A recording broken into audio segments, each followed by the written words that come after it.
जोहार, नमस्कार। बीच बहस में आज हम बात करेंगे नशा या ज़िंदगी। पूरी दुनिया में विकास की जो रफ्तार है, उस विकास की रफ्तार से भी ज़्यादा रफ्तार से नशे का कारोबार पूरी दुनिया में फल फूल रहा है। उस नशे की वजह से जिनको लत लग जा रही है, लत लगाई जा रही है, वो पूरे जीवन के लिए पंगु हो जा रहे हैं। बगैर नशा विमुक्ति केंद्र गए कोई गुजारा नहीं है। उसके बाद भी अगर बहुत देर हो चुकी है तो वो पूरा जीवन बर्बाद हो जा रहा है। और कभी मज़े के लिए, कभी शौक़ के लिए, कभी दोस्तों की जिद पर एक बार ले लिया तो लेने की ज़रूरत बढ़ती जाती है। यह नशा, जिस नशे को कंट्रोल करने के लिए भारत सरकार ने ड्रग्स कंट्रोल ब्यूरो बनाया है, यह क्यों बनाने की नौबत आई और उसको रोकने के लिए क्या क्या प्रतिबंध चल रहे हैं, ख़ास करके युवाओं में यह तेज़ी से बढ़ता जा रहा है। हमारे में से बहुत सारे दर्शक ये बात जानते होंगे कि पंजाब, उड़ता पंजाब एक फ़िल्म बनी थी। उड़ता पंजाब फिल्म में वहाँ के युवाओं की ज़िंदगी बर्बाद हो गई थी ड्रग्स और ड्रग्स के चलते एड्स, और उसकी वजह से पूरे के पूरे पंजाब में हिंसा, गरीबी, भूख और नंगाई, लूट मार, हिंसा ये बहुत ज़्यादा बढ़ गई थी। तो आज हम इसी मुद्दे पर बात करेंगे। हमारे साथ बात करने के लिए जवाहर विद्या मंदिर शामली के प्राचार्य डॉक्टर समरजीत जाना है। स्वागत है आपका।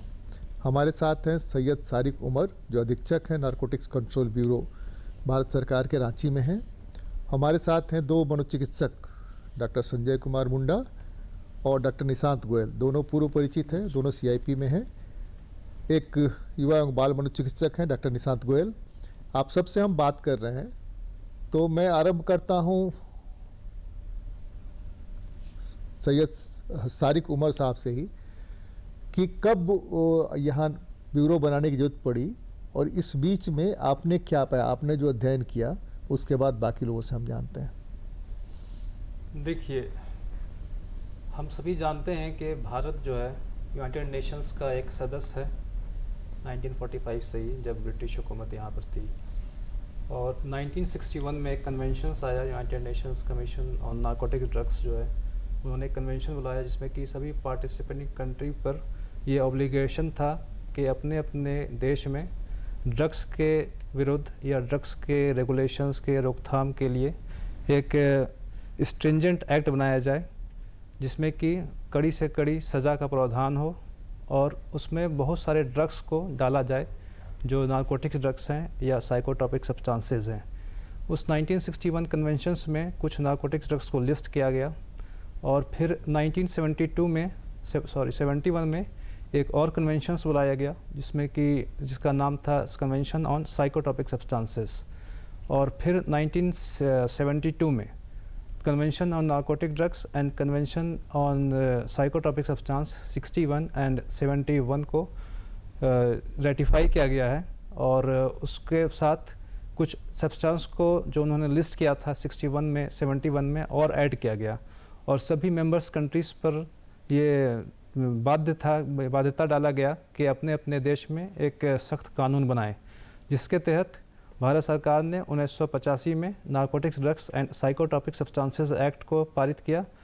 और इससे पहले ऐसा नहीं है कि सिर्फ NDPS एक्ट से पहले कोई ड्रग्स कंट्रोल एक्ट नहीं था।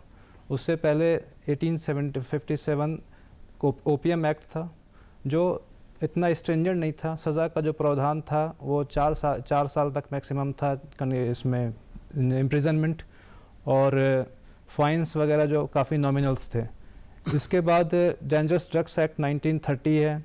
फिर DNC एक्ट जो अभी भी रेगुलेशंस के तौर पर यूज़ होता है, ड्रग्स एंड कॉस्मेटिक्स एक्ट 1940, जिसमें कि बहुत सारे सब्सटेंस को लिस्ट किया गया है, जिसमें कि मैक्सिमम जो है सारे के सारे मेडिसिनल ड्रग्स हैं, लेकिन उसमें कुछ नारकोटिक ड्रग्स और साइकोट्रॉपिक सब्सटेंसेस भी हैं। लेकिन इसमें जो सज़ा का प्रावधान है वो बिल्कुल कम है, और एक रेगुलेटरी टाइप का ये रूल्स कहेंगे आप इसको।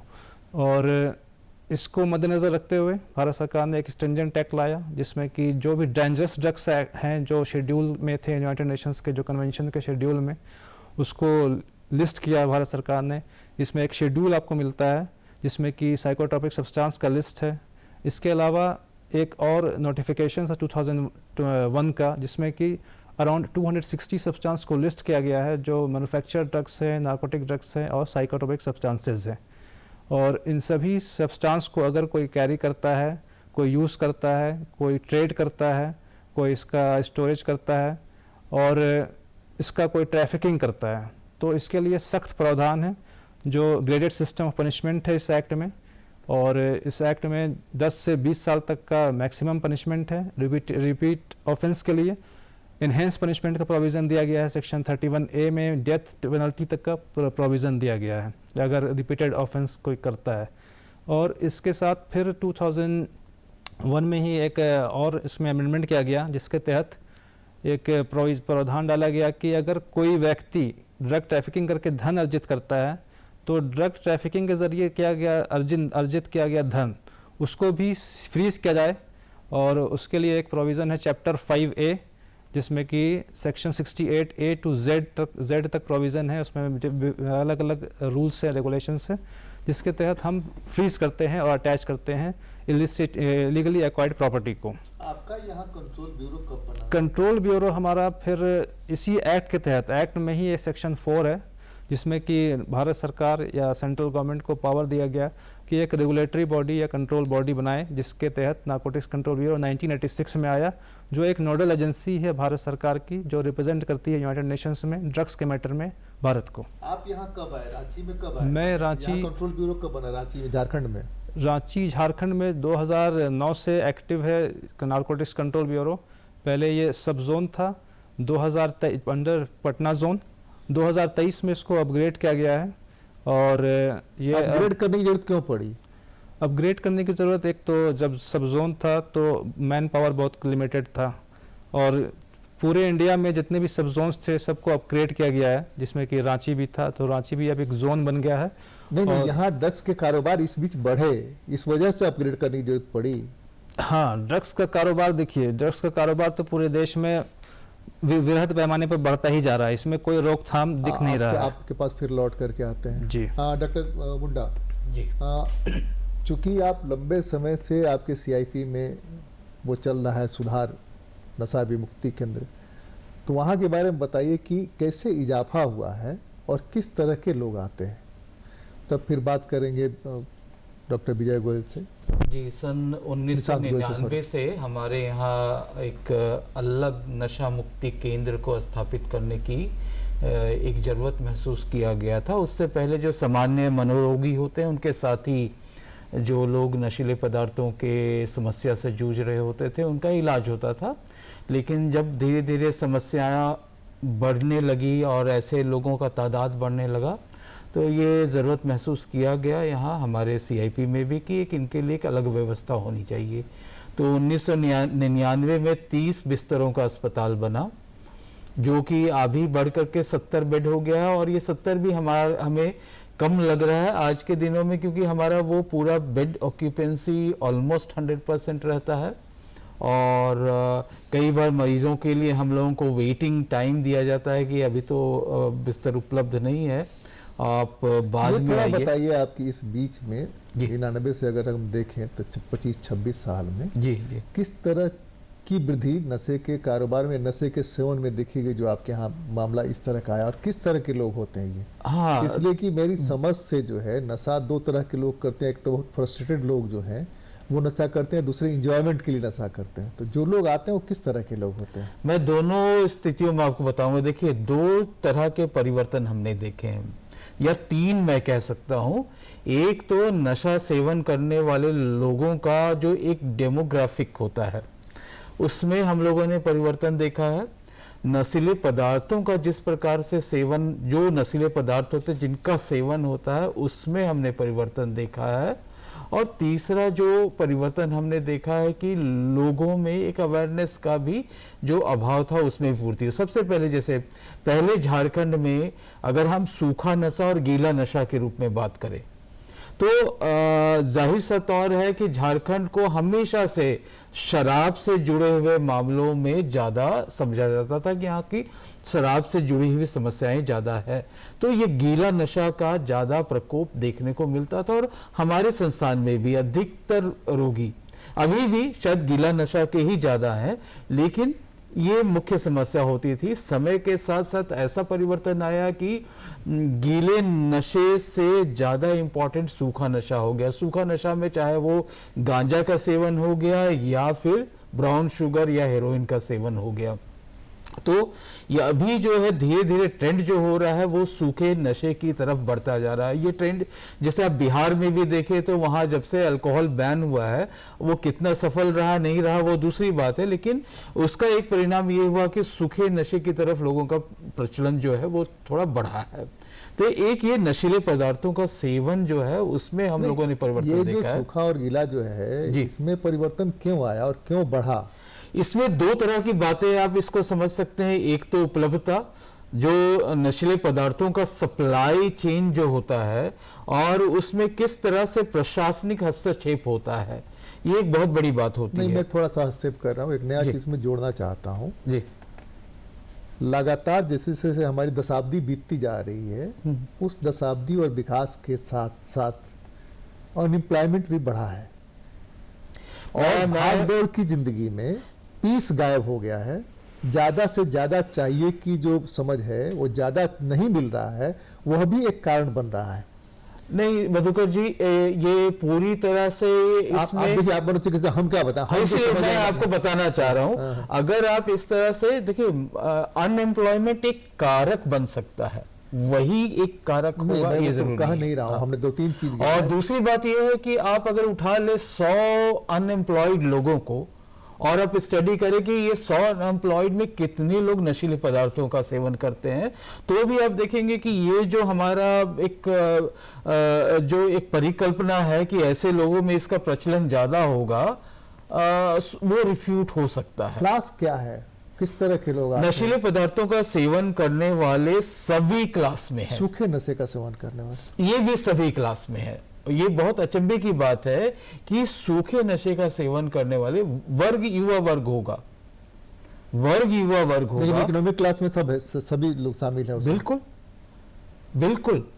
सूखा नशा करने में हर इकोनॉमिक, आप ये कह सकते हैं कि ब्राउन शुगर का जो प्रचलन है, क्योंकि ये थोड़ा सा महंगा पदार्थ है। ब्राउन शुगर तो बड़े लोगों से ही आया है। ब्राउन शुगर तो, लेकिन गांजा मेरे ख्याल से शारिक जी एग्री करेंगे, गांजा बहुत महंगा नहीं होता है। बिल्कुल बिल्कुल नहीं होता था, अब तो महंगा हुआ है, इसलिए कि उसकी मिलने की गुंजाइश कम हुई है। इन्फ्लेशन थोड़ा सा जानना चाहते हैं, महंगा हुआ है। यूथ्स और एजेड, अभी बुजुर्ग नहीं कहेंगे, उसमें जो लोग आ रहे हैं वो किस तरह के लोग हैं, कौन लोग ज़्यादा हैं? देखिए, यूथ की अगर बात की जाए तो बहुत इम्पॉर्टेंट है ये समझना कि बात आ रही है कि अनएम्प्लॉयमेंट है या ज़्यादा पैसे वाले लोग हैं, ऐसा कुछ नहीं है। सूखे नशे की जब बात सर ने छेड़ी है तो मैं आपको ये बताना चाहूँगा कि सूखे के नशे की शुरुआत जो होती है वो शुरू में बचपन से होती है। हम लोग 8-10 साल के बच्चों में भी देखते हैं कि वो गांजा का, भांग का या ब्राउन शुगर का नशा कर रहे हैं। सर पैसा, 10 साल के बच्चे? जी सर, पैसा जो है ये इम्पॉर्टेंट है कि पैसा उनके पास आ कहाँ से रहा है। सोशल डिवाइड जिस तरह से बढ़ता चला जा रहा है, हमारे समाज में क्राइम बढ़ता चला जा रहा है, छिनतई बढ़ती है। बच्चा, जितने भी लोग छिनतई में या इसमें जो शामिल होते हैं, और ये सारे जो बच्चे होते हैं वो थोड़े से कमज़ोर बच्चे होते हैं, स्ट्रॉन्ग बच्चे नहीं करेंगे, कमज़ोर बच्चे होते हैं। तो जो हमारा कार्टेल है, जो ड्रग ट्रैफिकिंग का जो पूरा कार्टेल है, वो ऐसे बच्चों को बचपन में ही आइडेंटिफाई करता है, उनको ग्रूम करता है और उनकी नशे की ज़रूरतों को पूरा करता है, ताकि उनका जो धंधा है वो चलता रहे। अगर उसमें से 10 में से 4 बच्चे पकड़े भी जाएं तो बाकी 6 बच्चे जो हैं फिर वो और 4 बच्चों को प्रोड्यूस करेंगे।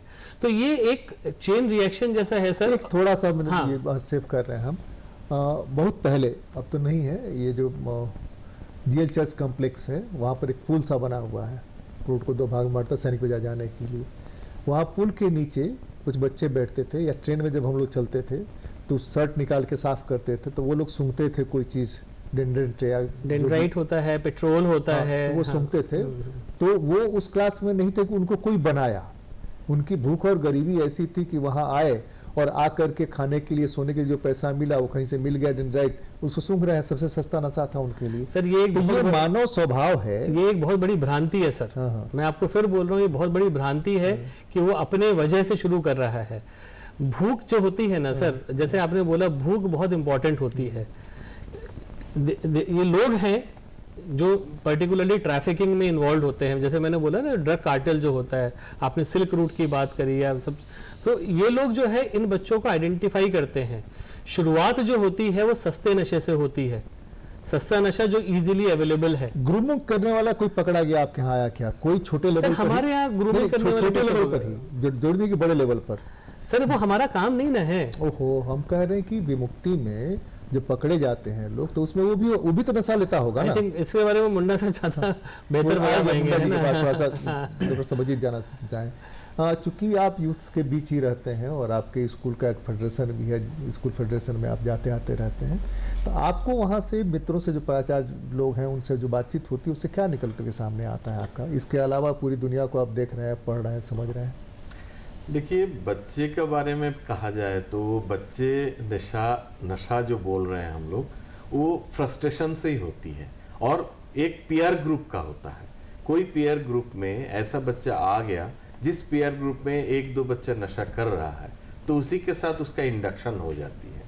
ये थोड़ा सा जैसे खैनी खाने वाला बगल वाले को पूछता है कि दे क्या, सिगरेट पीने वाला सिगरेट बढ़ाता है, वो टिकट नहीं दिया तो टिकट उसका टिक टाक नहीं है। हम ये बताएंगे, बच्चे कभी भी नशा पहले अपने आर्ज से नहीं करते, अपने भूख से नहीं करते हैं। वो एक ग्रुप में एक टेस्टिफाई, एक बार स्वाद चख ले, इस तरीका का आइडिया से आते हैं। और दूसरा बात है फ्रस्ट्रेशन, कोई अच्छे रिजल्ट्स नहीं हो रहा है, माता पिता का भी ऊपर से दबाव है, चाहत है, स्कूल में हम अच्छा नहीं चल रहा है, पीयर ग्रुप में हम अच्छे नहीं, एक्सेप्टेंस नहीं हो रहा है। इसी का कारण जो बच्चे हमारा होता है, एक सर्वे किया गया था 1995 में, उसमें लगभग 80,000 बच्चों का ऊपर ये सर्वे किया गया था, जे ड्रग एडिक्शन कहाँ तक है और किस तरीका से हो रहा है। उसमें देखा गया कि 95% बच्चे का नशा का बारे में ज्यादा परिचय नहीं है, उन लोगों का सुना नहीं है, सुना है ऐसा कुछ है मगर उसमें कैसे होता है। और जो 5% रह गया वो पीयर ग्रुप के चलते ही आया, अपना दोस्त का संगति में आ गया, जो दोस्त नशा कर रहा है उसी का संगति में आ गया। इसीलिए ये एक हम बताएंगे थोड़ा सा हमको लगता है कि जोड़ना चाहिए डॉक्टर मुंडा से आपको, वो ये कि पीयर ग्रुप में आ करके वो लेना शुरू करते हैं, वो कह रहे ग्रूमिंग होती है उनकी, आइडेंटिफाई किया जाता है। ये ग्रूमिंग आइडेंटिफाई करने से आपका अलग है थोड़ा सा, इसलिए हम थोड़ा सा उसको जोड़ना चाहते हैं। ड्रग देखिए, कई स्कूल का आप सामने जाइएगा, उसमें छोटे छोटे बच्चे जो 12 साल से कि 10 साल से 16 साल 18 साल उम्र की है, उसमें पेडलर भी रहता है। पेडलर का मतलब है वो कहीं से ड्रग लाते हैं और उसका ग्रुप उसका बच्चों को सप्लाई देते हैं।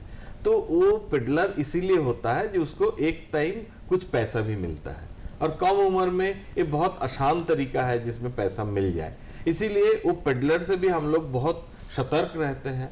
हमारा हर स्कूल में ये चीज़ हम लोग नशा मुक्ति का सिर्फ एक पोस्टर टांगने से नहीं होगा, जहाँ जहाँ बच्चे उसमें एडिक्टेड होता है वो एडिक्शन को दूर करना बहुत जरूरी है। उसी के लिए हम लोग स्कूल सभी सचेत रहते हैं। इसमें कोई आप देखे होंगे एक पोस्टर लगा है स्कूल का, 1 किलोमीटर का अंदर कोई खैनी, गुटखा, बीड़ी, पान, सिगरेट इसका दुकान नहीं रहेगा, मगर आप जाइएगा तो दुकान में आप सब। सर ये एक्ट ऑफ लॉ है, ये कोई पोस्टर लगाने के बाद नहीं है, सुप्रीम कोर्ट की रूलिंग है। मगर आप दुकान तो है और दुकान में छुपे हुए चल रहा है, कोई कहने वाला नहीं है कहने वाला। तो इसी में बचाना हम लोगों का एक कर्तव्य है बच्चे का। और हम तो इस मामले में सिर्फ ये फिजिकल नशा का बात नहीं करूंगा। आज का जमाना में मेरा जो लगता है डिजिटल नशा वो बहुत बड़ी समस्या है, उस पर भी किसी दिन जिसमें करेंगे, हम लोग स्कूल का, हम लोग विद्यालय में सभी इसमें जूझ रहा है। जैसे हमारे यहाँ अभी हम लोगों ने बिहेवियरल एडिक्शन क्लिनिक भी हम लोग चलाते हैं, और इसमें काफ़ी सारे मरीज अब आने लगे, लोगों को पता चल रहा है कि इसका भी सेवा दिया जा रहा है, चाहे वो इंटरनेट गैम्बलिंग का मामला हो या सोशल मीडिया एडिक्शन हो, बहुत सारी चीज़ें हैं, एक्सेसिव मोबाइल फोन यूज़ है।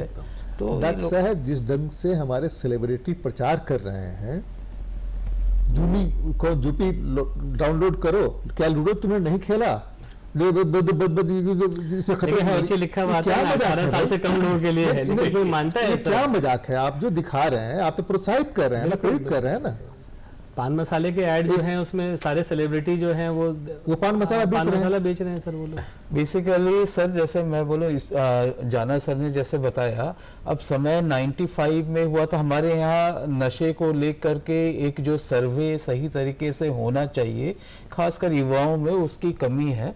एक तो ये बात है, हमारे संस्थान के साथ हम लोगों ने 2015-17 में किया था, लेकिन स्कूल एक प्राइमरी फोकस कभी नहीं रहता, युवा एक प्राइमरी फोकस नहीं रहता। मुझे याद है कि 90s यानी नई शताब्दी शुरू होने के पहले तक टेक्निकल इंस्टीट्यूशन में इसका बहुत ज़्यादा डिमांड होता था और उसी आसपास में लोग मंडराते थे। लेकिन अब तो है कि सामान्य कॉलेजों के आसपास स्कूल के अंदर सर स्कूल कॉलेज छोड़िए सर, स्कूल हम प्राइमरी स्कूल में तक पहुंच गए सर ये लोग। सर हम ये बताएंगे प्राइमरी स्कूल तक, हाँ जी सर, हम ये बताएंगे आज सबसे सॉफ्ट टारगेट स्कूल है, क्योंकि उस बच्चे बहुत जल्दी इसमें आ जाता है, उसका बच्चे को बहलाना फुसलाना सबसे आसान है ना सर, और ये लोग उसी का फायदा उठाते हैं सर। एकदम निशान जी एकदम ठीक बोल रहा है जी। आज जो बच्चे हमारा 10 साल की 8 साल की बच्चे हैं, 6 साल की तो बच्चे में हम नहीं जा रहे, क्योंकि 8 से 16 ये जो उम्र है, इसमें ड्रग का पेडलर के साथ संस्पर्श में आना बहुत खतरनाक स्थिति में हम लोग हैं सर। पिछले साल भर में ओपीडी का मैं आपको एक एनेक्डोट देता हूँ सर। सबसे यंग बच्चा जो ब्राउन शुगर लेके हमारे पास लाया गया था ओपीडी में, उसकी उम्र केवल 7 साल थी सर। बताइए क्लास क्या था उसका, इकोनॉमिक क्लास क्या था सर? देखिए, फिर आप इकोनॉमिक क्लास से आप उसको मत आंकिए सर, आप है ना, समझना middle social economic status, but वो था एक पर्टिकुलर रीजन था राज्य में, नहीं उसके घर में भी लोग देते थे क्या? मैं वही आपको कहना चाह रहा हूँ ना कि बच्चा जो है वो अपनी माँ की पेट से नशा करना नहीं सीख के आता सर। घर में अगर नशा चल रहा है, घर के अगल बगल नशा चल रहा है या मिल रहा है, या लोग उसको पकड़ के नशा दे रहे हैं सर, तो दैट इज हाउ चीजें आगे बढ़ती हैं सर। सिर्फ इकोनॉमिक क्लास के बारे में बात करने से सर हम लोग इसका सोल्यूशन नहीं निकाल पाएंगे सर। अभी जिस तरह से सर नशे का प्रचलन बढ़ा है ना, एक होता है कि नशा को एक नॉर्मलाइज्ड बिहेवियर की तरह युवाओं के रूप में पेश किया जा रहा है कि दिस इज समथिंग जो कि बहुत नॉर्मल चीज है, सब करते हैं तो तुम भी कर सकते हो। तो इसको नॉर्मलाइजेशन, किसी भी बिहेवियर को नॉर्मलाइजेशन सिर्फ माहौल नहीं करता है, सोशल मीडिया करता है। जो सेलिब्रिटीज लोग ये पान पराग वगैरह का जो ये लोग प्रचार करते हैं, ये भी एक किस्म का सोशल नॉर्मलाइज बिहेवियर है कि ये नॉर्मल चीज है, इसलिए बड़े बड़े लोग भी इसका प्रचार कर रहे हैं। अच्छा, थोड़ा सारिक साहब से जानते हैं झारखंड का क्या पोजीशन है, थोड़ा पूरे देश को देखते हुए झारखंड का पोजीशन बताइए। झारखंड में हम लोग कहाँ खड़े हैं अभी? देखिए, झारखंड में जो समस्या, सबसे बड़ी समस्या है, यहाँ पे इलीगल कल्टीवेशंस ऑफ ओपीएम है, जो बहुत ज़्यादा इसमें झारखंड का बहुत बड़ा जो लैंड है। लास्ट ईयर का डेटा है, हमारे झारखंड पुलिस ने 27,000 एकड़ पूरे झारखंड में डिस्ट्रॉय किया है, और ये 27,000 एकड़ पूरे भारत में जितना भी डिस्ट्रक्शंस हुआ है उससे ज़्यादा है, जितना पूरे भारत में डिस्ट्रक्शंस हुआ कल्टीवेशंस का। कल्टीवेशन होता कहाँ, जंगल के अंदर या सामान्य? कल्टीवेशंस होता इंटीरियर लोकेशंस है या फिर हिली रीजन्स है, वहाँ पे होता है, और कुछ जंगलों में भी हो रहा है। ऐसी बात नहीं कि जंगल में नहीं हो रहा है, जंगलों में भी हो रहा है। और कहने का मतलब शहर से गिरोह शामिल है इसमें, तब न हो रहा है, करा रहा है। इसमें जो है पंजाब हरियाणा के लोग हैं जो यहाँ पे आते हैं, गरीबों का शोषण एक तरह से कह सकते हैं कि कर रहे हैं, जो उनको कुछ भी नॉलेज नहीं है कि अफीम है क्या। उसको कहते हैं कि आप इसका खेती कीजिए, इसमें से पोस्ता दाना निकलेगा, आप इसको बेचेंगे, इसमें आपको काफ़ी मुनाफा होगा, और उनको पोस्ते दाने से कोई मतलब भी नहीं है। वो सिर्फ खेती कराएंगे और उनसे एक जो चीरा लगता है ओपीएम के पॉट में, चीरा लगाने को ग्लैंसिंग बोलते हैं, उसको चीरा लगा के रेजिन कलेक्ट करके ओपीएम उनका खरीद लेंगे, उनको पैसे दे देंगे, उनका जो भी बनता है जो मिनिमम रेट होता है, और उसके बाद फिर उसको कंजप्शंस यहाँ पे नहीं है, ओपीएम का कंजप्शंस नहीं है। ओपीएम को ये फिर लेके जाएंगे वहाँ पे पंजाब में, हरियाणा में, राजस्थान में, जहाँ पे यहाँ पे कल्चर के तौर पर चलता रहा ज़माने से, तो वहाँ पे कंजप्शंस है। और ब्राउन शुगर जो है, आप जो सभी लोग चर्चा कर रहे हैं कि ब्राउन शुगर जो है बाई प्रोडक्ट है ओपीएम का, जिसको हम हेरोइन बोलते हैं, तो वो डायस्टाइल मॉर्फिन उसका केमिकल नेम है, वो ओपीएम से बनता है। तो उसका सिंथेसिस हमें इनपुट्स आ रहा है कि आजकल जो है झारखंड में भी इसका सिंथेसिस होने लगा। इसके लिए कुछ केमिकल्स की आवश्यकता होती है, जिसको हम प्रिकर्सर केमिकल या कंट्रोल सब्सटेंस कहते हैं। और ब्राउन शुगर के लिए जो आवश्यक केमिकल्स है वो है एसिटिक एनहाइड्राइड। वो कहाँ से आ रहा है वो भी कंट्रोल्ड है, और उसका रिपोर्टिंग होता है नारकोटिक्स कंट्रोल ब्यूरो में क्वार्टरली, सेल, परचेज, मैन्युफैक्चरिंग सभी का, और कहीं ना कहीं से डाइवर्जन होके इलीगल चैनल में आता है। तो वो कहाँ से आ रहा है, ये एक तो ये तो हमारा विकास हो रहा है ना, विकास ही है ना। तो ये एक इन्वेस्टिगेशन का विषय है कि कहाँ से डाइवर्जन हो रहा है, और इनपुट पे अभी हम लोग काम कर रहे हैं, लेकिन अभी तक कोई सफलता नहीं मिली। अभी तक कितना पकड़ा आपने या पुलिस ने मिल करके? हमने इस साल 2025 में 6 केस एनडीपीएस के बुक किए हैं, जो बड़े क्वांटिटी वाले, कमर्शियल क्वांटिटी वाले केसेस हैं। और सबसे बड़ा जो खेप हमने पकड़ा है 1245 केजी ओपीएम का जो डोडा होता है वो पकड़ा है हमने। हाँ, ये जो कह रहे हैं कि उन्होंने जो पकड़ा है, और कह रहे हैं कि यहाँ जो उत्पाद है वो उत्पाद पंजाब हरियाणा चला जा रहा है। आप ये कह रहे हैं कि यहाँ भी ड्रग्स का सेवन हो रहा है और लगातार बढ़ता जा रहा है, तो दोनों थोड़ा कंट्राडिक्टरी नहीं लग रहा है?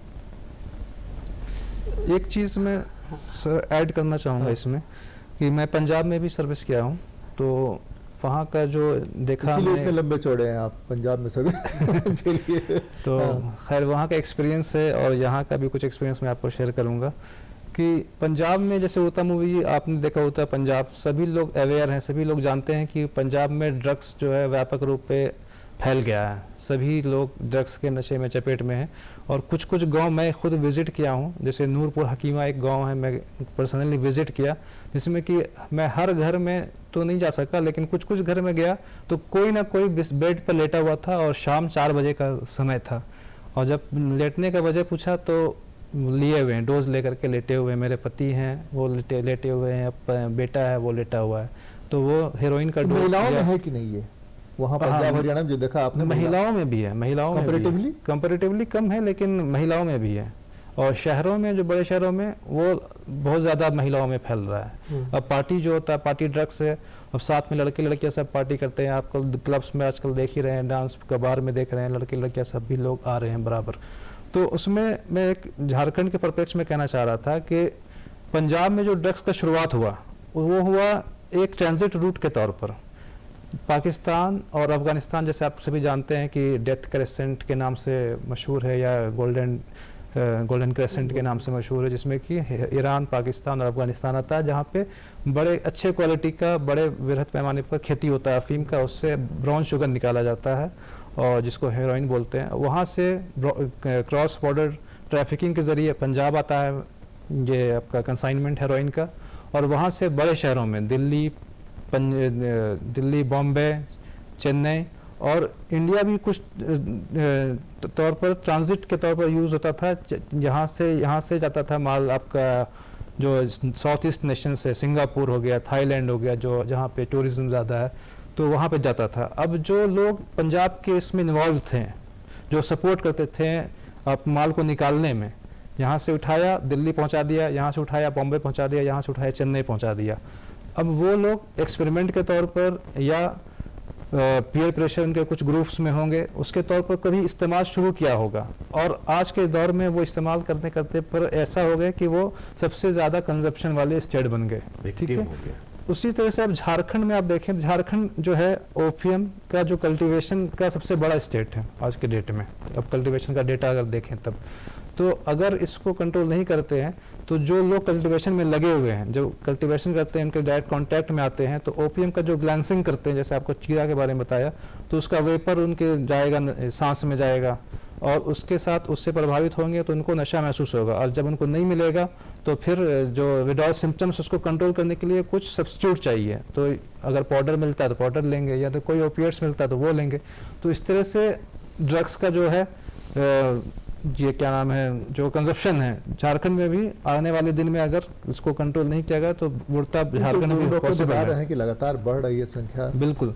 और एक चीज 30 से 70 बेड हो गया, ये तो अपने आप में आश्चर्य की बात है कि भाई दूसरी चीज तब भी जगह नहीं है लोग वेटिंग में। दूसरी चीज आप बार बार इंसिस्ट कर रहे थे कि इसमें क्लास क्या, इकोनॉमी क्या, क्या इसमें लेवल क्या, कौन से लोग हैं। तो देखिए इसमें आज के डेट में डिपेंडेंस वाली कोई बात नहीं है कि हमारे पास पैसा होगा तभी हम ड्रग्स परचेज करेंगे, ठीक है। और ड्रग्स लेने का जो चाहत है, एक तो एक्सपेरिमेंट हो गया, दूसरा पीयर प्रेशर हो गया, तीसरा फ्रस्ट्रेशंस, या आपका किसी से कांटेक्ट है, पार्टी में चले गए तो आपने खुद के चाहत से भी ले लिया, और एक दो बार जैसे लिया आप तो एडिक्शंस हो गए। तो शुरुआत में तो आपको फ्री में ऑफर होता है, लेकिन जब बाद में जब आप डिमांड करेंगे तो आपको चार्ज लगेगा, और जब चार्ज लगेगा आप उसको बेयर नहीं कर पाएंगे तो आपको ऑफर दिया जाएगा, या आप खुद से सोचेंगे कि हम किसी न किसी को प्री बनाए, अपना शिकार बनाए कि हम उससे 4 डोज लेंगे, 3 डोज बेचेंगे, 1 डोज हमारा पेडलिंग में से ही तो पेडलिंग ऐसे ही होता है। तो बस यही है कि हमको हमारे पॉकेट से कुछ नहीं जाना है, हमने 3 निकाल दिया और 1 हमारा हो गया।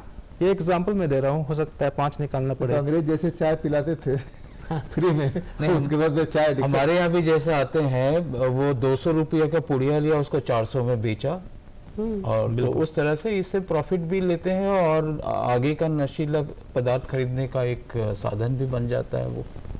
नहीं, जो रेप पार्टीज होती है उसमें जो कहते हैं, ये जो कह रहे हैं कि चीरा लगाने से जो वेपर जाता है उससे नशा होता है, फिर नशे की चाहत बढ़ने लगती है। तो झारखंड भी उस लपेट में आने वाला है, इसलिए चीरा लगाने वाले तो यही के लोग हैं, चीरा लगाने वाला तो वहाँ का आदमी आता नहीं है। तो अचानक विस्फोट हो सकता है यहाँ पर आने वाले दिनों में। जितना ये बता रहे 27,000 एकड़, यहाँ नहीं 27,000 एकड़।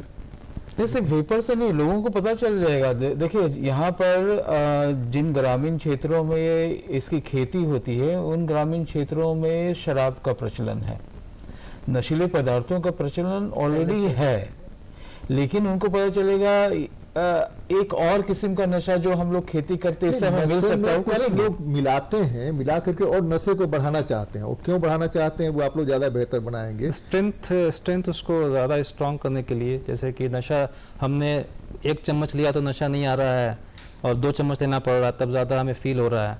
अब उसमें कुछ ऐसा चीज़ डाल दिया कि हमें आधा चम्मच से ही वही फील, क्या वही फील होता है, ये समझना सबसे ज़्यादा जरूरी। क्या होता है? हर ड्रग्स का इफेक्ट अलग अलग होता है। जैसे कि एक तो नींद चाहिए, नींद से ज़्यादा एक हाई टर्म का यूज़ किया जाता है। ये जो हाई जो होता है ना, ये अलग अलग 4 लोगों से पूछेगा, 4 अलग अलग तरह से जैसे सिगरेट पहले लोग पीते थे, सिगरेट से किक मिलता था कि हाँ सिगरेट से एक मिला, सिगरेट से नहीं काम चला तो उसमें गांजा भर दिए, अब फिर उसके बाद में पाउडर पे उतर गए। यही है क्या? सारा खेल किक का है सर। अब वो किक की डेफिनेशन हर व्यक्ति के लिए अलग अलग है, एक ही व्यक्ति के लिए अलग अलग समय पे अलग अलग है। सपोज मैं ही हूँ, सपोज आपका मरीज जो है, आज मैं फ्रस्ट्रेटेड हूँ तो मुझे अलग तरह का किक आएगा, कल मैं अपने दोस्तों के साथ किसी पार्टी में जाता हूँ, एंजॉयमेंट, मेरे को अलग तरह का किक आएगा sir. Person to person differ करता है, और ड्रग्स का क्लासिफिकेशंस भी है।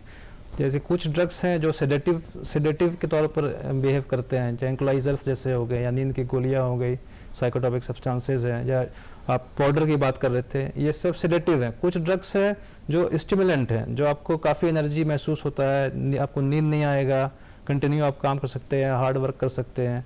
तो जैसे कोकेन है या LSD है, एम्फेटामिन टाइप जितने भी स्टिमुलेंट है, एक्सटेसी हो गए। कुछ हैं जो हेलुसिनोजेनिक इफेक्ट्स पैदा करते हैं, यानी कि आपको मन कर रहा है कि कंटिन्यू हंसते रहें, अगर हंस रहे तो जब तक आपका ड्रग्स का इन्फ्लुएंस है आप हंस ही रहें, आपको लग रहा है कि हम किसी अलग दुनिया में हैं, जन्नत में पहुंच गए हैं, रंगीन दुनिया में पहुंचे हैं। कोई कंटिन्यू रो रहा है तो रो रहा है। पर्सन टू पर्सन डिफर भी करता है ड्रग्स का इफेक्ट। जैसे कि गांजा है, गांजा कभी कभी सेडेटिवली किसी को इफेक्ट करेगा, किसी को हेलुसिनोजेनिक इफेक्ट पैदा करता है। LSD है जो काफ़ी पार्टी ड्रग्स में मशहूर है, तो LSD का जो है वो भी इफेक्ट हेलुसिनोजेनिक इफेक्ट है। किसी को लेके के बहुत अच्छा महसूस होता है, हंस रहा है, तो रेप पार्टियों में इसका इस्तेमाल होता है क्या? LSD का होता है, एक्सटेसी का होता है, जो MDMA जो ड्रग्स है, एम्फेटामिन टाइप स्टिमुलेंट है, उसका इस्तेमाल होता है पार्टियों में। और एक बहुत ही लड़कियों के लिए डेंजरस ड्रग्स है केटामिन। केटामिन है, रोफनिल है, जो कि डेट रेप ड्रग्स बोलते हैं इसको, क्योंकि इसके इन्फ्लुएंस में अगर किसी को दे दिया जाए ड्रग्स, जो जहाँ तक हमारी स्टडी है कि उसको शॉर्ट टर्म मेमोरी लॉस पैदा करता है, दूसरा है कि उसको सेक्सुअल डिज़ायर पैदा करता है। और अगर आप रेसिस्ट करने का अगर कोशिश करते हैं तो आप रेसिस्टेंस का जो पावर है वो आपकी बॉडी में महसूस नहीं होता है। तो केटामिन पार्टियों में बहुत इस्तेमाल होता है। और हमें ट्रेनिंग में बताया गया था, US के कुछ ऑफिशियल्स आए थे कि बड़े बड़े जो 5 स्टार होटल हैं, 7 स्टार होटल्स हैं, उनका बुकिंग जब डाउन हो जाता है तो वो एक ऑफ़र स्टार्ट करते हैं बुफे कि आइए 500 1000 में बुफे है, अनलिमिटेड बुफे, और कपल्स के साथ आपको एंट्री मिलेगा। उसमें आपको कलरफुल ड्रिंक्स ऑफर करते हैं, ये colourful drinks, pink colour, orange colour, blue colour, red colour. तो उसमें ये जो डेथ ट्रैप ड्रग्स है, रोफनिल है या केटामिन है, वो इस्तेमाल करते हैं। नोटिस में उनके आया था। तो अब जब ये ड्रग्स लेते हैं, जब कपल लेते हैं, तो उनको डिज़ायर जब होता है तो फिर रूम बुक कर लेते हैं एट ए टाइम, जिनसे कि उनका फिर रूम बुकिंग स्टार्ट हो जाता है। डॉक्टर समर जी जाना, हम ये जानना चाहते हैं कि यूथ्स को कैसे चेक किया जाए। देखिए इसमें क्योंकि स्कूल्स में जो टीचर हैं, जो प्रिंसिपल हैं, उनकी इतनी बड़ी जिम्मेदारी है, पढ़ाने वाली जिम्मेदारी जो है, उसी से उनको फ्री नहीं हो पाते हैं। तो कैसे चेक करेंगे कि बच्चे को क्या चाहिए, नहीं चाहिए, इस तरह की चीज़ों में क्या कर रहा है, नहीं कर रहा है?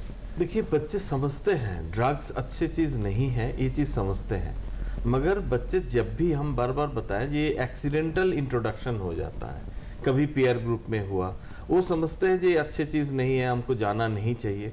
बट जब इंटॉक्सिकेटेड हो जाता है, इंटॉक्सिकेशन ऐसा एक आर्ज होती है जो उसको बार बार वहाँ जाना पड़ता है। तो इसीलिए बच्चों को समझाना, उसको काउंसलिंग करना, उसको विड्रॉयल इफेक्ट, जैसा तारिक जी बोल रहे थे, उमर जी बोल रहे थे, विड्रॉयल इफेक्ट तो होगा जब बच्चे उसमें एक्स्टम्ड हो जाएंगे, बच्चे उसमें मैंने रेगुलर लेते हैं, उसमें विड्रॉयल आएगा। मगर once in a blue moon जब बच्चे ड्रग में एंट्री लेते हैं, उससे रोकना और उसको अलग से ये करना, ये एकमात्र हमारा परिवार जो है, आत्मविश्वास जो है, उसी से करना है। देखिए हम बुरा होना कि अच्छे होना, इसमें तो हमारा ऊपर ही है, सब कुछ मेरा ऊपर है।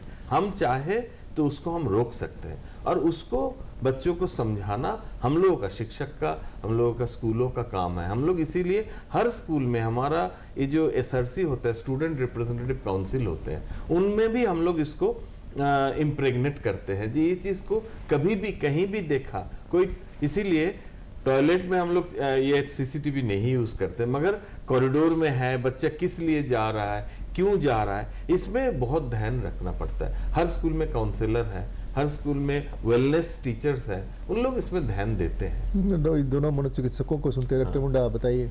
हाँ देखिए सर की बातें मैं एक्नॉलेज कर सकता हूँ। 3 चीज़ें होती हैं, नॉलेज, एटीट्यूड और प्रैक्टिस। नॉलेज है, उसमें कोई कमी नहीं है, लेकिन ये नॉलेज जो एक एटीट्यूड में तब्दील होना चाहिए वो नहीं है। इसका वजह वही फिर मैं बोलूँगा कि एक जो पूरे चारों तरफ इसको एक नॉर्मलाइज्ड बिहेवियर की तरह प्रस्तुत किया जाता है। सदा सच बोलो लेकिन सदा झूठी बोलो। हमें मालूम है ये खराब चीज, नशा खराब होता है, लेकिन वो एटीट्यूड में नहीं बदल पाता है।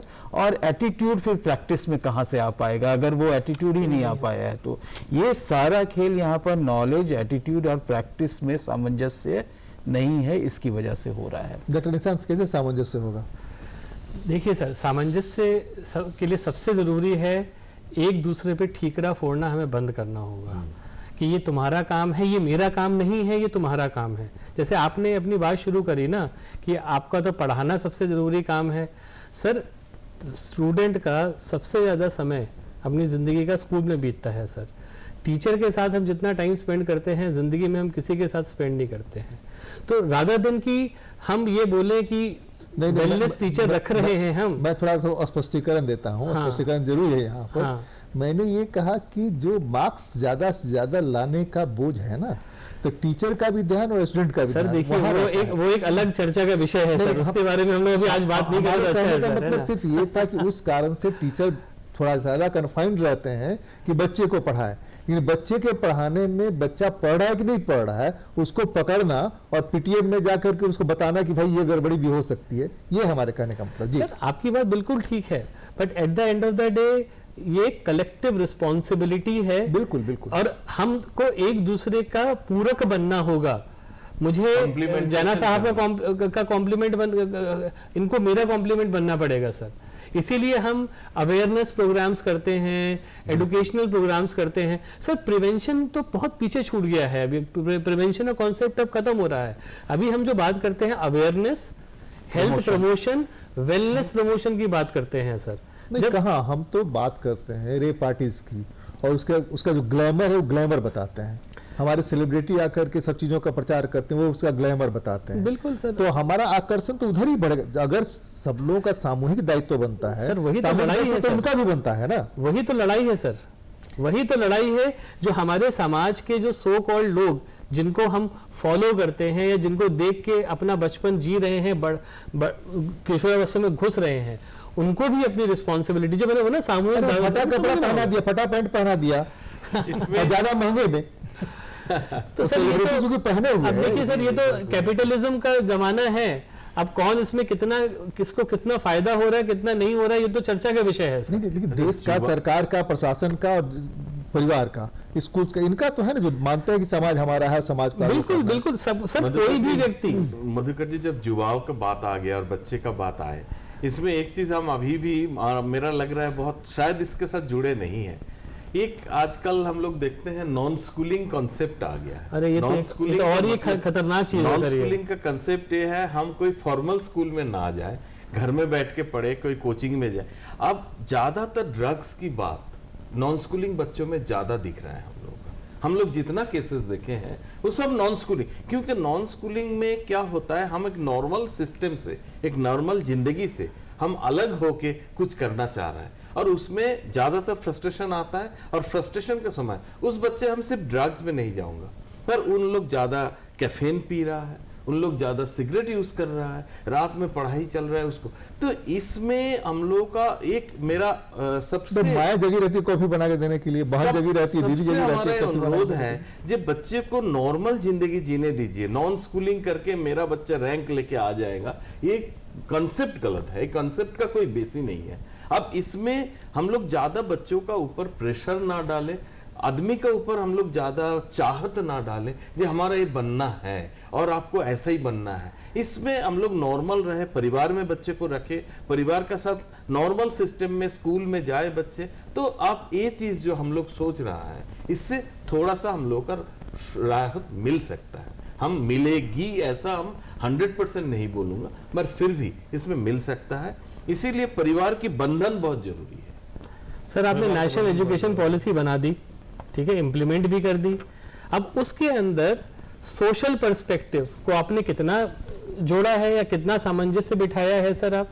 तो सर जब तक आप मतलब एक कुएं की मेंढक की तरह हम लोग काम करते रहेंगे ना कि ये तेरा डोमेन है, वो मेरा डोमेन है, वो उसका डोमेन है, सर कहीं ना कहीं सर जो सर्वांगीण विकास का जो एक सपना है वो पीछे छूटेगा सर। नहीं, हम तो ये कह रहे हैं कि बुनियादी शिक्षा जो हुआ करती थी, जिसमें सब कुछ सिखाते थे कि अपना टॉयलेट भी आपको साफ करना है, अपना रूम भी आपको साफ करना है, आपको चरखा भी चलाना है, आपको पढ़ाई भी करना है, आपको खेत बागवानी भी करनी है, सारा कुछ उसके साथ जुड़ा हुआ था। आज तो तुरंत मीडिया छाप देता है, दिखा देता है कि बच्चों से टॉयलेट साफ करवाया गया। अरे क्या जुल्म हो गया भाई, बच्चा टॉयलेट करेगा, साफ कौन करेगा? साफ करने की फिर एक जाति होगी। नहीं, गुरुकुल शिक्षा भी तो वही थी ना। गुरुकुल का हम लोग बार बार जिक्र करते हैं। गुरुकुल में एक बच्चा गुरुगृह में जाके उसका लावनी भी ला रहा है, मैंने कट भी, लकड़ी भी खरीद के वहां काट के ला रहा है, गुरु का सेवा कर रहा है, खाना भी बना रहा है, उसका जो पशु है उसको भी देखभाल कर रहा है। तो इसमें पढ़ाई कहाँ क्षतिग्रस्त हुआ? पढ़ाई तो नहीं हुआ। साहब ये हम जानना चाहते हैं कि झारखंड में कंट्रोल करने का अगर हम देखें तो आपकी दृष्टि से कंट्रोल के लिए सबसे बेहतर उपाय कैसे है? और दो मनोचिकित्सक और एक स्कूल के प्राचार्य बैठे हुए हैं, उन लोगों ने बताया कि ऐसा है, उसमें आपको क्या लगता है कैसे चीज़ों को ठीक किया जा सकता है? देखिए डॉक्टर साहब जैसा बता रहे थे कि जो है ड्रग्स मीनस है या ड्रग्स का जो प्रॉब्लम है, इसको कोई एजेंसी या कोई एक डिपार्टमेंट चाहे तो अकेले इससे लड़ नहीं सकता नहीं है। लड़ सकता। कंसंट्रेटेड एफर्ट की ज़रूरत है, सभी डिपार्टमेंट, सभी विभाग, इवन पब्लिक को भी साथ आना पड़ेगा। और इसको मद्देनज़र रखते हुए होम मिनिस्टर जो है हमारा गृह मंत्रालय 2016 में एक एनकोड सेक्रेटेरिएट बनाया, जिसके तहत सभी राज्य में पुलिस विभाग में एक वर्टिकल तैयार किया गया है, जो एंटी नारकोटिक्स सेल है या फिर नारकोटिक्स कंट्रोल ब्यूरो है, जैसे हरियाणा में नारकोटिक्स कंट्रोल ब्यूरो है, यहाँ पे ANTF है, एंटी नारकोटिक्स टास्क फोर्स बनाया गया है।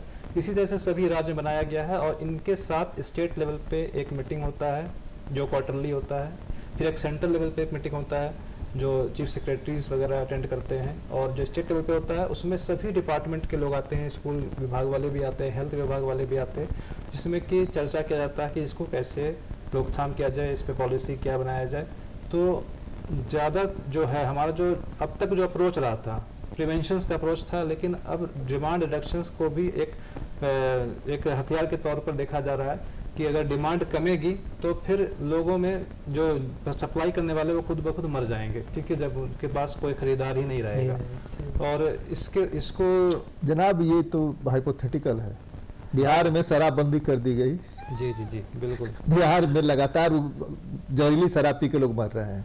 नहीं, बिल्कुल बिल्कुल सर, अरे हम आपको कहीं काटना नहीं चाहते, आपकी बात सही है, लेकिन कंट्रोल का जो सिस्टम है, सोसाइटी अगर उसके बारे में पूरा का पूरा नहीं सोची। बिल्कुल वही मैं कह रहा था कि सोसाइटी, पब्लिक के मतलब हमारा सोसाइटी था, और इसके लिए एक हमने नंबर जारी किया है। भारत सरकार ने एक मानस हेल्पलाइन नंबर 1933 जारी किया है, जिसके जरिए 3 तरह का जो है हेल्प लोगों को दिया जाता है। नंबर 1 कि अगर आसपास में कोई ड्रग्स बेच रहा है या बच्चे को कोई ड्रग्स दे रहा है तो उसका सूचना दे सकते हैं। उसकी जानकारी, सूचना देने वाले की जानकारी या कॉल करने वाले की जानकारी बिल्कुल गोपनीय रखी जाएगी। आप झारखंड से बैठ करके दिल्ली कॉल लगा रहे हैं, कॉल सेंटर हमारा दिल्ली में है, दिल्ली से जो इन्फॉर्मेशन सेग्रीगेट किया जाता है वो झारखंड में आपके पुलिस में या पहले एनसीबी को आएगा, एनसीबी के जरिए फिर narcotics control, anti narcotics task force जो झारखंड है उसको दिया जाएगा। अगर जब रांची में नहीं, हमारे रेंज से बाहर है या कुछ भी ऑपरेशनल जो हमारा कुछ है दिक्कत है, तो फिर हम पुलिस को देते हैं। तो हम सिर्फ इन्फॉर्मेशन देते हैं, उनका नाम पता कहाँ से इन्फॉर्मेशन आया वो नहीं देते हैं। कहने का मतलब जो कॉन्फिडेंशियलिटी है कॉलर्स की वो बिल्कुल सेफ है। तो एक तो ये हो कि दूसरा चीज़ उसमें है कि आप 1933 पर कॉल करके आप कोई सुझाव ले सकते हैं कि कोई आप पेशेंट है, कोई ड्रग एडिक्ट है, तो हम इसका ट्रीटमेंट कहाँ कराएं, कहाँ काउंसलिंग हो पाएगा, कौन कौन डॉक्टर अवेलेबल है, कहाँ डी एडिक्शन सेंटर्स अवेलेबल हैं, उसकी जानकारी दी जाती है। और तीसरा है कि ड्रग्स के बारे में कुछ भी किसी को भी जानकारी चाहिए, उसके रूल्स रेगुलेशंस के बारे में जानकारी चाहिए, या कुछ सब्सटेंस है, अननोन सब्सटेंस है, आप जानते नहीं हैं उसके बारे में, तो उसकी कुछ जानकारी चाहिए तो 1933 पर आप कॉल करके जानकारी ले सकते हैं। यह मानस हेल्पलाइन नंबर है, लास्ट ईयर जारी किया गया है। आप दोनों बताइए भाई, ये मनोचिकित्सक लोग, कि झारखंड के परिप्रेक्ष्य में इसको कम करने और इसको समाप्त नहीं होगा, कम करने, न्यूनतम करने का, जैसे बेड की संख्या आप बढ़ा 30 से 70 हो गया, तब वेटिंग लिस्ट में लोग हैं, तो वैसी स्थिति में क्या हो सकता है, क्या करना चाहिए? एक तो स्कूल कॉलेज में जो शुरू से हम कहते रहे, हर जब इस तरह की ये चर्चा होती है तो उसमें कहते रहे कि स्कूल कॉलेज में साइकोलॉजिस्ट और साइकेट्रिस्ट को बैठाया जाना चाहिए और लगातार उनको जाना चाहिए। इस तरह की जो फिल्में हैं, ज़्यादा से ज़्यादा फिल्में दिखाई जानी चाहिए, फिल्मों का बहुत प्रभाव पड़ता है। बिल्कुल, इसीलिए सेलिब्रिटी जो है, जो सिर्फ एक्टिंग करते हैं, यहाँ भी आके एक्टिंग ही करते हैं, हमको प्रेरित करते हैं गलत करने के लिए, नहीं प्रभोग करते हैं। तो इस तरह से हमको लगता है कि कोई उपाय करना चाहिए। आप लोगों को क्या लगता है, क्या रास्ता हो सकता है? ये बहुत सारा चीज़ है, सही बात है, जागरूकता एक अपनी जगह है, लेकिन मैं फिर से वही चीज़ है कि नॉलेज होना काफ़ी नहीं, ये अब समझ में आ गया है। एटीट्यूड जो है वो एटीट्यूड कौन लाएगा? हम तो कहते हैं ना, हर बाप कहता है अपने बेटों को सदा सत्य बोलो, लेकिन यही से झूठ की शुरुआत होती है। झूठ की शुरुआत खुद नहीं बोलता है, यही बात है। तो ये है एटीट्यूड, तो कोई अंदर से आने का चीज नहीं है, आसपास की चीजों को समाहित करके बनता है, बिल्कुल, है ना। तो ये आसपास को कैसे बदला जाए। तो यहाँ पर सबकी जिम्मेदारी हो जाए। जहाँ तक बात है कि नशे का प्रचलन जो ये बहुत अच्छा एक अभी पहल हुआ है, ये जो मानस हेल्पलाइन का, तो मेरे ख्याल से इसका प्रचार बहुत ही वृहद तरीके से होना चाहिए। आज मुझे मालूम चल जाए कि मेरे बगल के पान की गुमटी में ये बिक रहा है, मैं तुरंत इन्फॉर्म कर सकूं और इस पे त्वरित कार्रवाई हो सके। तो ये सब चीज़ों का पहल जो है, मुझे लगता है ये बहुत सकारात्मक तरीके से इसको देखना चाहिए। ये एक बहुत ज़रूरी चीज़ है। सप्लाई को भी कम करना है, डिमांड को भी कम करना है, ये दोनों एक दूसरे के पूरक है। हाँ। एक कम होगा तो दूसरा अपने कम होगा नहीं, दोनों को एक साथ कम होना होगा। ये बहुत ज़रूरी है कि दोनों पर एक साथ प्रहार करना है। मैं इलाज करता हूँ, मैं डिमांड रिडक्शन पे काम करता हूँ, शारिक सर ये दोनों काम करते हैं, दोनों तरफ से रहता है। तो लेकिन अभी हम लोगों का क्या है कि जो हमारे पास मरीज आते हैं, हम लोग दो तरह से इस पर प्रहार करते हैं। एक तो जो एग्जिस्टिंग यूज़र है, जो नशा ले रहे हैं, इनको कैसे नशा छोड़ने के लिए प्रेरित किया जाए, और दूसरा वैसे युवा जो अभी नशे की शुरुआत नहीं किए हैं, जो अभी बच्चे हैं, वो अपने एडल्ट लाइफ में नशा को ना अपनाए, इसके लिए उनको कैसे एक सही जानकारी देके उनके अंदर वो एटीट्यूड लाया जाए, और वो एटीट्यूड ताकि उनके बिहेवियर में परिलक्षित हो। तो ये चीज़ करना मुश्किल नहीं है, इसमें कई सारे स्टेक होल्डर्स की जरूरत पड़ेगी। स्कूल का ज़रूरत पड़ेगा, एजुकेशन डिपार्टमेंट का ज़रूरत पड़ेगा, इसके लिए मनोचिकित्सक की ज़रूरत पड़ेगी, सब लोगों का, इसमें परिवार का, फैमिली का, पेरेंट्स का। बहुत सारे बच्चे जो आते हैं जो नशा का सेवन कर रहे होते हैं, एक कॉमन चीज़ जो सब में पाई जाती है वो पेरेंटल सुपरविजन की कमी। एकदम। तो ये सब चीजों को हम लोग जब स्टडी करते हैं, जैसे हम लोग बच्चे से पूछते हैं कि सबसे पहला नशा जिंदगी में कब किए, वो नशा का अनुभव आपका क्या रहा, उस पर हम लोग बहुत ही डिटेल में वो चीज को एनालाइज किया जाता है। तो ये पाया जाता है कहीं ना कहीं जब बच्चा पहली बार घर रात में देर आता है, कोई सवाल नहीं किया जाता है। ये सुपर बच्चों को एक वो प्रेसिडेंस क्रिएट हो जाता है कि लेट आने, अब मैं बड़ा हो रहा हूं, अब लेट आने में मुझे कोई कुछ नहीं बोलता, अब मैं आज सिगरेट पी के आया हूं, किसी को पता नहीं चला। तो ये सारी चीजें जो होती है, तो एक पेरेंटल सुपरविजन की कमी होती है, पेरेंटल कंट्रोल की कमी होती है, बहुत सारी चीज़ें हैं। तो इसमें सारे लोगों को एक साथ आना पड़ेगा कहीं ना कहीं, मुझे लगता है इसको रोकथाम के लिए। डॉक्टर निशांत सर देखिए, मैं अगर आपके ऊपर उंगली उठाऊंगा कि आप सही काम नहीं कर रहे हैं, बाकी तीनों उंगलियां मेरी तरफ उठ रही हैं सर। हमारे देश में धीरे धीरे जो हम देख रहे हैं सर, सिविक सेंस की कमी जो है वो होती चली जा रही है, लगातार वो नीचे चला जा रहा है सर। हम केवल सरकार के ऊपर उंगली उठाते हैं, स्कूल के ऊपर उंगली उठाते हैं, आप मेरे पे उठाएं, मैं आपके, लेकिन मेरी अपनी रिस्पॉन्सिबिलिटी जब तक मैं खुद से नहीं समझूंगा सर, मैं आपसे हाथ जोड़ के विनती कर रहा हूं सर। बच्चों को मैं जब देखता हूं सर, छोटे बच्चे जब हमारे पास आते हैं, लाए जाते हैं सर, आप सोचिए, मैंने और आपने तो अपनी आधी से ज्यादा जिंदगी जी ली, लेकिन उनके सामने पूरी जिंदगी पड़ी। हम अपने यूथ के लिए, हम अपने भविष्य के लिए एक कैसी दुनिया छोड़ के जाएंगे सर। सो मुझे लगता है हम सबको अपनी रिस्पॉन्सिबिलिटी समझनी चाहिए, अपना रोल प्ले करना चाहिए सर, ताकि ज्यादा दिन के दूसरे पे उंगली उठाएं कि कौन आदमी काम कर रहा है, अच्छे से कर रहा है या नहीं कर रहा है सर। कौन सी दुनिया हम छोड़ के जाना चाहते हैं? हमारे पूर्वज जो कम पढ़े लिखे थे, जिनके पास कम पैसा था, वो पूर्वज हमारे लिए आम का पेड़ लगा के जाते थे, जिसका एक फल भी वो नहीं खाते थे, हमारे लिए दूसरी चीज़ें लगा के जाते थे ताकि हम खाएं। लेकिन हम कौन सा पेड़ लगा रहे हैं और कौन सा पेड़ हमारे बच्चे, हमारे परपोते खाएंगे, यह सोचना हमारी जिम्मेवारी है। अगर हम यह नहीं सोचेंगे तो एक बीमार समाज में रह करके हम भी बीमार होंगे। आज सिर्फ इसी बात के साथ बीच बहस में आप सबसे विदा लेता हूँ। जोहार, नमस्कार, धन्यवाद। नमस्कार।